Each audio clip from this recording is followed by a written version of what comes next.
One of the people in my story about this black feminist group was dating a black man who was raised by a white mother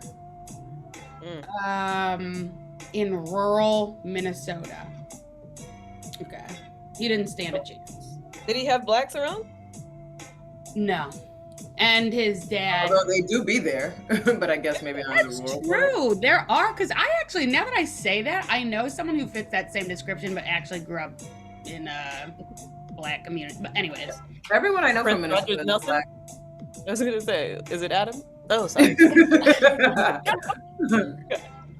Because there are a lot of, like, there's also, like, a lot of meat packing in rural Minnesota. But anyways. So, but no, this person grew up in this with no other black people. And allegedly. That exactly. Allegedly. And they are, I met them once very briefly, so I can't even describe their state of mind, like, in a way that doesn't that I would be able to stand by as truth, you know? Mm-hmm. But this person used to date, you know, one of the people I was talking about. And in the breakup, by the end of the relationship, he was saying, like, he actually doesn't identify as a black man. Like yes. And then I was, like, shocked hearing about this, like, what the hell, you know? And I wasn't shocked, though, because... Yeah. It was consistent with what you had been learning about them. Yes. But the woman I knew who broke up with him was trying to explain, like, well, his whole narrative is that, you know, the only black people he has knew growing up, like, there were very few, and the only ones that he knew bullied him. And both me and the other woman who I was describing earlier, who's also in this black feminist group, kind of, like, groaned at that, right? And I was like, oh, you know, then I'm really groaning. Okay. I don't just casually groan. And I go to speak at the same time as the other woman. And I start saying, oh, that's bullshit. Mm-hmm. And the other woman starts essentially the same way, but then says, like, everyone, all of us, who among us has not been bullied by black people? Oh, shit. My point was going to be that black people are the most accepting fucking people. Oh, my God. Okay? And then the two of them are looking at me like I'm just an idiot. Like, you bitch have surely been bullied by black people. And you just, you know, didn't notice or something. Didn't notice. And so what I did say in response is that, yes, there are bullies everywhere in adolescence, exposed people. Exactly. People. But one thing I will say is that whatever black bully you ever encountered was never nearly as mean as the random white person that you encountered. Like, you were suffering because of white supremacy, not because of whatever like, that's just not true. Like, this man has been hurt so much more by white people in his life than any black person. You know, he can't afford to avow it, though, because that would interrupt his strivings towards whiteness. It's crazy. Exactly.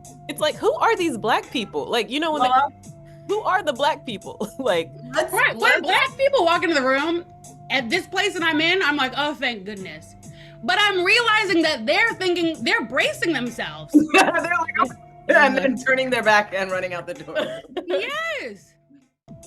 Can I just say, okay, like, let's try an exercise where we identify with these fools. I mean, that's dangerous. These injured people. Well, you know, like, because I will have heard this so many times, I've done this exercise before, right? Like, if I reflect on a time, like, who in school, okay, I went to a mostly white Catholic school until after 6th grade, right? Like, and I left in 6th grade because I went from being the queen of them to them collectively trying to bully me.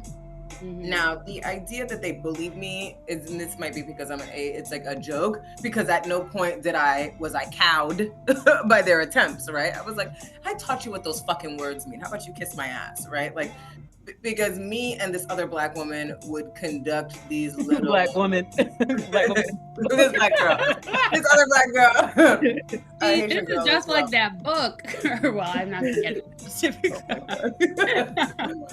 Me and this other Black girl she's a woman now, but we were girls then, would conduct these little demonstrations, these little acts of resistance against our teacher, where we were bullying him, to be honest. Like, we were throwing spitballs in his hair. We were, like making loud disruptions in the course of the class.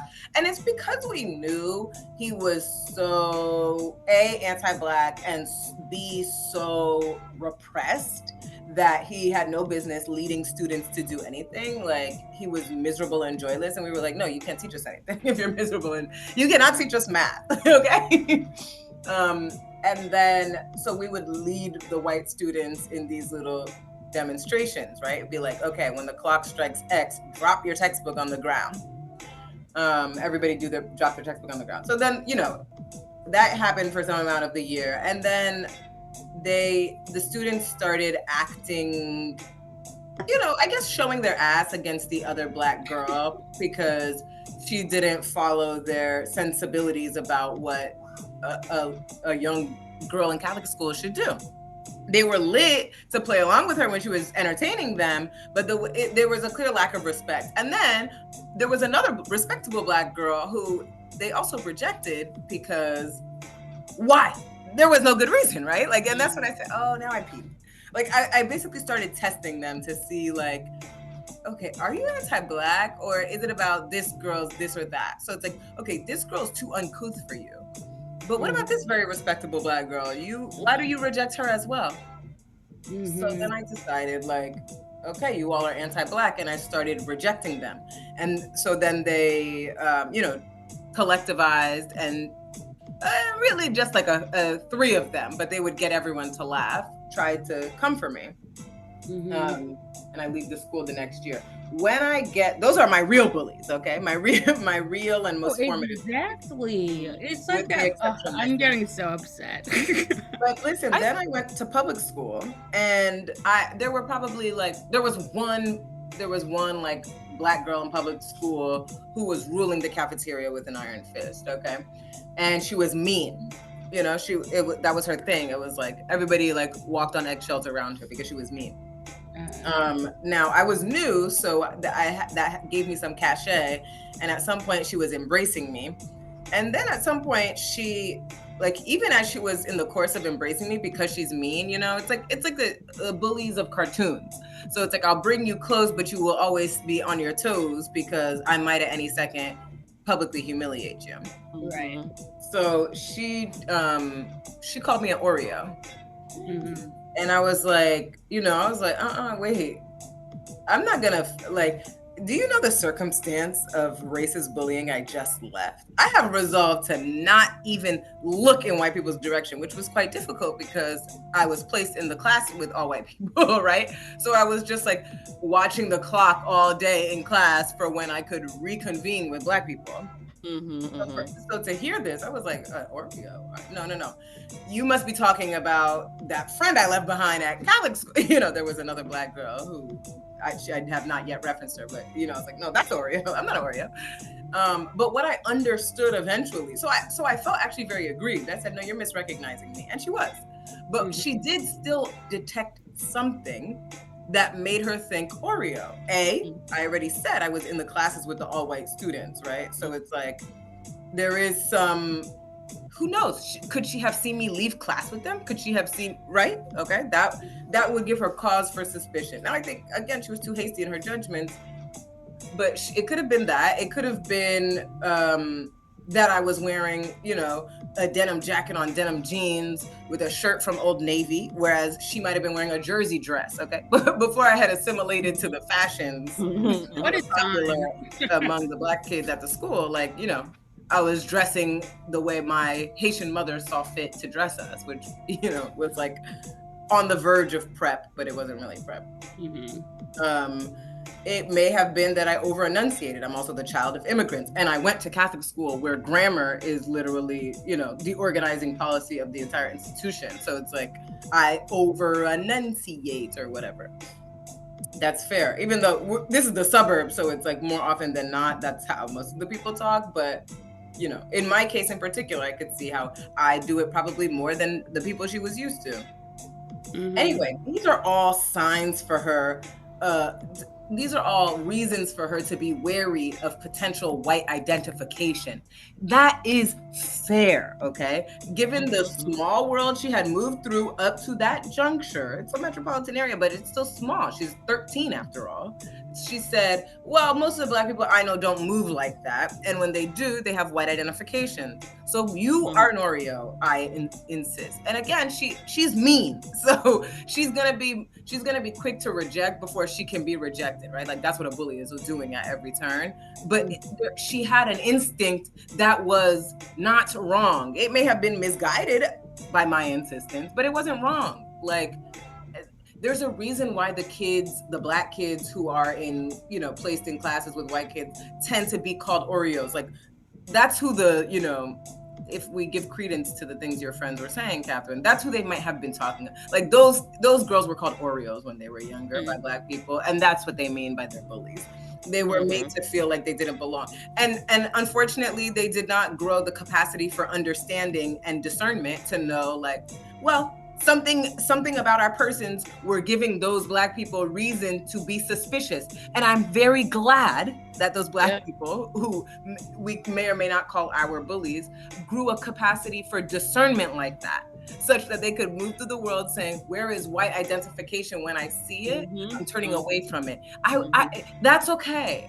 And thankfully, I was raised with a sensibility in my household such that my self-esteem was not low enough where that Black girl calling me an Oreo destroyed me for the rest of my fucking life, right? On the contrary, I resolved to be like, oh, I'm gonna show you. You know what I mean? So it's, you know, I said that, no, that's wrong. You're getting me wrong. So it didn't destroy me. Like I had enough resources for self-esteem to not be destroyed by that. And I wasn't taking pride in that which may have identified me with whiteness. Unlike these other Black girls who were probably taking pride in that. And certainly the mixed boy from the middle of rural Minnesota, right? Like you could see, like if you have a white parent in the household, and I had a Black immigrant mom who will have been like, bums do this, you must, you know, blah, blah, blah, blah, blah. But she also was like, those people are racist.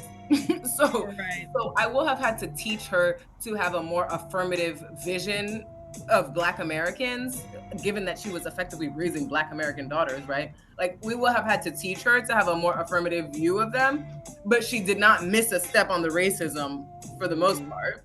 So it's like, I could later compensate for that like bad analysis of hers about Black Americans by recognizing, by honing my analysis of anti-Blackness in the world. And frankly, like, what a bad analysis of Black Americans is also the effect of anti-Blackness. No, exactly. I mean, I'm just thinking of that damn, now I'm going to misquote Malcolm X, but like who taught you to hate your nose? Like that is so much worse.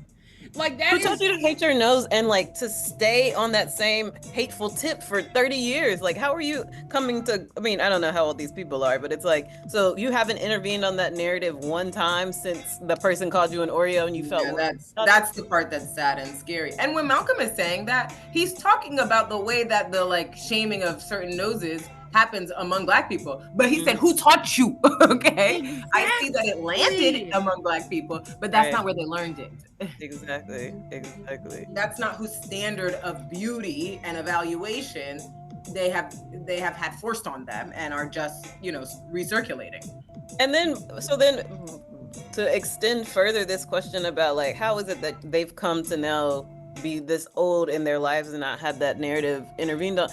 now who let them into Black studies is my question, because like who do these people who hate themselves and can't avow the utility of Black people identifying and sniffing out white investments and trying to turn the other way. If you can't see that as a much needed adaptive skill and strategy for surviving the anti-Black world, you have no business writing about, talking about, and fashioning yourself some expert on the matters of Blackness and Black people. Like, get out of there. Like, get out of there, indeed.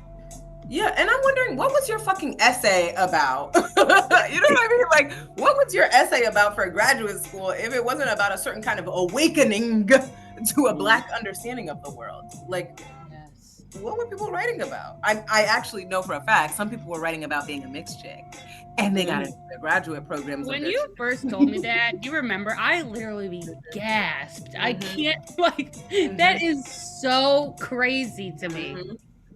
And of course, like the person who wrote that for their graduate essay, they got into a discipline. They pursued study in a discipline, right? Like English and comparative literature, in fact. And that's who let them in. The white committee members, the white people on those admissions committees who were saying like, ooh, we like this. And we like this in a Black. Let her in. That's right. Oh my God, yes. You know what's interesting in this story that you told? I was thinking like the time. No, I have not subjected this to rigorous study, but like the time I remember being called Oreo the most was in elementary school. But by the time my elementary school was, I think by the standards of today, like pretty racially mixed with a good amount of whites and Blacks and even like Latinos, right? But like my middle school was very Black. Like I had classes where there were no white people sometimes. And the bullying in middle school, I can't remember it being like, I don't remember ever being called an Oreo in middle school. The bullying in middle school was just like, it was the kind of bullying that I came to like want to model myself after. Like, like shout out to Marvisha wherever you are. Like Marvisha was so witty and funny, and she went to high school. Yes, like, figure in your childhood. Yes, like her like her meanness. It would be like she would at my expense make a joke, but the joke was so funny. I had to grant her that. Like, she said the thing about I had gotten the white shell toe Adidas I wanted so bad for Christmas and wore them every day, so that by the end of the school year, we had like gone on a break and come back. Maybe it was after spring break, and like came in the like homeroom, and she was like, "Oh, okay, Kristen, look at this fit. I'm fucking with it. It's looking nice. I see you got the brown and white Adidas on." And I like, because she was also, she was my friend sometimes, but like not always just an antagonist. And so I was like going with her, keeping you on your toes. Exactly. And so I was going with her. I was like, oh, I appreciate you hyping me up. Okay, I'm feeling good coming back to school. Like my friend sees me. And then she was like, the brown and white people started snickering. But I hadn't caught it yet. I didn't catch it yet. So I was just like, what you mean, Marvisha? No, they're not brown and white. Oh, what you my Adidas, the ones I'm wearing right now? No, they're all white. And I look down as I'm saying all white. And I'm like, damn, she got me. It's like, that would hurt. See, I would not even call that bullying. I would not call that bullying. Like, it's mostly like very effective clowning. It's so, and when it's so good like that, you can't be mad. Like, what can I do but be like, okay. People are just having fun at school. Like my little middle school self-esteem was not strong enough, so I was like deeply like scarred by it, such that I remember the details of it even today. But like, she like, I wouldn't figure her as like, she remained my friend in my mind mostly, even though I would get the lion's share of her clowning. But she would clown everybody. She clowned Miss Butcher about her crusty feet. She clowned everybody. Yeah, and I do think like it's funny that Catherine said I wouldn't call that bullying. The people who are referring to the Black bullies are precisely calling some shit you wouldn't call bullying. Bullying, it speaks to the like impact it inflicted on the trauma effectively it inflicted on them. But they're blaming those like the dozens or a little bit of teasing, even some public humiliation on the point of the expression. But it's like, you know who bullied you before that? Your parents. Because unfortunately, they left you thinking that your claim to fame was your proximity to some sort of like white habitus, okay? And like white position. And what Marvisha made available was the critique of authority. Like she didn't spare any of the teachers either, and it helped me to be like, oh yeah, y'all's little fake ass fiefdoms in these classrooms are based on nothing. You don't know, like you have no sense of like a rationale for why you're teaching this, or like why we should listen to you, or why we should behave in the way that you're trying to enforce. And Marvisha was so vocal about like forcing them to account and then clowning them when they couldn't. I was like, well, it's thank you for this lesson. You know what's funny about you saying that is when I was watching, and we'll get into it when we talk about RHOP, but watching Giselle yell at the new women and pointing them to leave, I was like, she's acting like she teaches K through 12. That type of teacher or that type of staff member that it's just like, you have this job so that you can just make up some rule and humiliate anyone that doesn't know this random rule. But you know what? Most of the teachers are not 8s or whatever, like Giselle, right? Like, I mean, maybe they are. Maybe a good amount of them. Maybe a disproportionate share of them actually are. But, yeah, no, there's always a chunk. There's a chunk. Yes. But I guess it's like, for instance, the professor at the early part of your story, when he's like, no, let's not talk about, look at her trying to enforce rules. She's not an 8 though. She don't have conviction, right? She doesn't have gumption. She can't say it with her chest. Yeah. But what she has is an authority authorized by the institution, like bestowed by the institution. So she can make arbitrary rules. But if she encounters a Marvisha, somebody gets buck with her, she's going to cow, okay? 100%. And then she'll quietly punish them in the ways that she has accessible to her now that she's an adult and has refined her strategies. But like many of them that's what Marvisha exposes. Like, you're supposed to be in charge of me, but you can't, I scare you, but you are afraid of me. And she made Miss Butcher cry, or Miss Butcher, wasn't convicted enough to actually have any principles that govern what she made us do, and then, and ended up crying, right? I made my Latin teacher cry. Now look at me. I was never called an Oreo, but I will say I was called a Bama.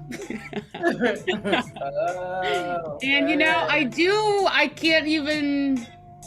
I have Bama tendencies. Yeah, I can see how that was a formative insult, huh? And so the Black people calling you Bama, probably their grandparents have been in DC. Yes, exactly. And it was at YMCA camp. We went to I went to YMCA camp too. Yes. And I remember I was like, that's where I experienced my first sexual violation. See, and I could really imagine that happening at this camp. I felt like I did not like the Y camp. It wasn't because of it was honestly, anyways. But I just remember like being on the playground, getting off this slide, and the Black girl behind me was like, "Move, Bama!" And I was like, "Oh my gosh, I'm moving! Dang!" Move, Bama! I don't think the white people would ever. They didn't have anything fast to say, Their bullying was like slow and methodical, and And I think this is in Northern Virginia. Yes. More often than not, the white people there are Bamas, so they're not gonna be the one foisting those insults, and that's a point of pride. It's that yes, Southern heritage. The Confederacy reigns.